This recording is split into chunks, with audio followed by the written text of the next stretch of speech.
I have been excited about this Downton Abbey film since it was announced, and I've had a monthly countdown, and I've been in touch with the fine folks at Focus Features saying, hey, I would love to cover on the red carpet, London, New York, Chicago, Milwaukee, wherever it is. Boy, would I love to be there. I would do it right. I have my own Downton Blabby podcast. I work at Milwaukee PBS, been a longtime fan. I'm on WTMJ here. Hey, could I cover it? So they've always been nice, the fine folks at Focus Features. They have acknowledged my enthusiasm and said, we'll keep in mind. So I found out through some research a couple months ago that it looked like the London premiere was going to be, according to one of my sources, on or around September 3rd. So I waited and didn't get the assignment. And so I was like, well, what if it comes through the last minute? Boy, wouldn't I just like to be there anyway? And if I don't get to be a red carpet reporter, wouldn't I just like to be in London for the big Leicester Square world premiere? Because you have to think, they're pulling out all the stops. This is the grand finale. This is the, supposedly, but this is certainly, I would think, the last film that has this many cast members, because this show has been on since 2010. Delightfully so. And then now 2 films, and now this will be the 3rd film. I can't imagine, this is going to be special time. This is once in a lifetime. It's not going to happen again. So I thought I would want to be there in London to see the stars and maybe even see the movie itself. So I booked a trip to London. And luckily I have a couple friends who live there and they're very sweet. Shout out to Clara and to Lisa for let me sleep over and hang out with them, because that's how you can stretch your travel dollar, And so I went, and just before I left for London, I got an email. Didn't mention London at all, that I've been talking about all this time. But it said, hey, you've been invited to be part of the New York City premiere press junket to see the screening and then interview some cast members. Are you still interested? If you are, let us know. So I shot that email off pretty quickly and had crossed my fingers that I'd get approved for New York. So I went to London and I got to see the Downton Abbey auction, which if you look that up online, Bonham's has everything from Lady Mary's wedding dress, Edith's wedding dress, a huge old vintage car, the Dowager Countess's hats and costumes. It's a really cool auction for memorabilia. So it was fun just to walk through there, and plus being a fancy auction house in London. So got my dose of Downton Abbey that way. And then Wednesday in Leicester Square, I found out through the grapevine and through Reddit that you can show up early and get a wristband. If you're there early enough on the day of a world premiere in London, you can try and get a wristband that will let you into the fan section of the red carpet. So, when cast members walk up and down and sign autographs and that sort of thing,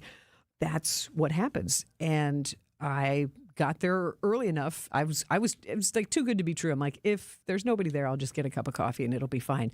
Well, got my wristband and got rained on because it rained heavily that night, but had an umbrella. And it was a soggy celebration, but it was fantastic to be standing there for that full hour. And if you want to catch up, there was a Instagram live stream of the world premiere in London last week. So you could still see it and see the cast members, and Julian Fellows was there, the director Simon Curtis, but your favorite cast members, including Carson the Butler, Jim Carter was there, Alan Leach, all the lovely ladies between Laura Carmichael and Michelle Dockery. It was really, really special, and it was a really happy vibe.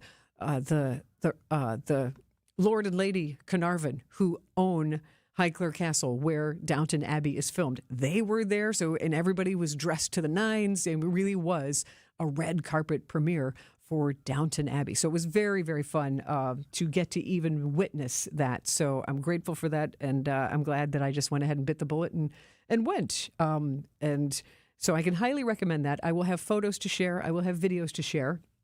But I just got back because I did get approved for the New York City press junket. So on Monday night, I was at Jazz and Lincoln Center to see the film, and the film was introduced by the creators, all the producers who started this. Julian Fellows was there again, Simon Curtis, and then they introduced cast members, and some of them had been in London, some of them hadn't. Like Elizabeth McGovern is in a play in New York right now, all based on Ava Gardner. So she wasn't in London, but she was in New York.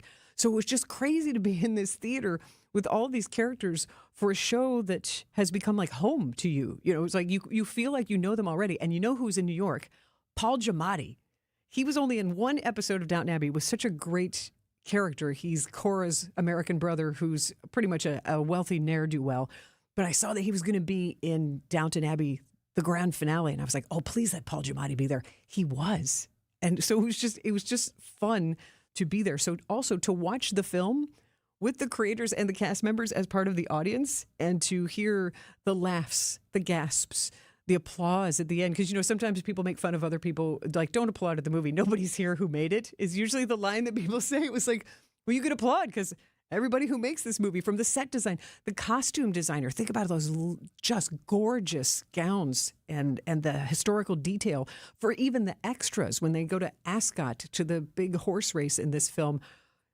Anna Robbins is there, the woman who creates these costumes and researches them. So it was very interesting and special to be at that screening. So I will not give you any spoilers. I will just tell you that it's delightful. It brings the drama. There's a lot of good dialogue. There are some callbacks, if you're a fan of the show, to some of the Dowager Countess's zingers. And it's delightful. And the word I heard a lot of people saying after the film was it was satisfying. So if you're a longtime fan, I think you're going to be really happy with Downton Abbey, the grand finale, which opens on Friday. But again, there are late screenings tonight. And the other thing I wanted to share with you is that there was an amazing cocktail party at the New York Public Library. Actually, we do have a photo. I don't know if producer Brian Kelly has any of the New York photos handy, but I can put those. We can put those on the WTMJ YouTube live stream if you text the word "watch" WATCH. Text the word "watch" to the Sighting Unlimited WTMJ Talk and Text line 855-616-1620. That's 855-616-1620. If you text the word "watch," you can see some of the photos. I mean, when I saw that the after party was going to be at the New York Public Library, such a grand, beautiful space. When we got there, there was a candlelit red carpet walking up into the library, and then here came Lady Edith, Laura Carmichael. She stopped and posed for a photo with fans on the red carpet walking up, and it was just that huge, glamorous, gorgeous space. And then here's a photo of all the cast members who were on stage at the introduction. So it's, again, being in the same room with all of those creative people was a lot of fun. And then the after party was, it was swank and fun. Lots of good food and cool to see people circulating. Julian Fellows also writes The Gilded Age, that show. So Christine Baranski, who's in The Gilded Age, I saw her walking through the party. So it was really fun to be a fly on the wall and be there. There was also a Godiva chocolate sculpture of Lady Mary. So lots of stories to tell from that. So I'll share more tomorrow. But the other thing that I got to do, and then this is the photo that, if you could pop that up, Brian, is I did get to interview Hugh Bonneville, who plays Lord Grantham, Alan Leach, who is Tom Branson, and Kevin Doyle, who is Mr. Molesley. And so I hope to bring you that audio and maybe even video tomorrow. But I can tell you they were really kind to me. I think I was their first interview of the day yesterday morning. So they were relaxed and happy. I don't think they were feeling the pressure. They hadn't heard the same questions over and over and over. But they were very nice. And I won't spoil any of the questions that I asked, but I hope to bring you that audio tomorrow to just share with you that they're nice people and they are appreciative of their fans as well. So a little bit of Downton Abbey gushing, but hopefully even if you're not a Downton Abbey fan, you can tell the Downton Abbey fan in your life that you heard that it is a good movie, and that we'll be posting more on WTMJ and on the Sandy Maxx social media and that sort of thing.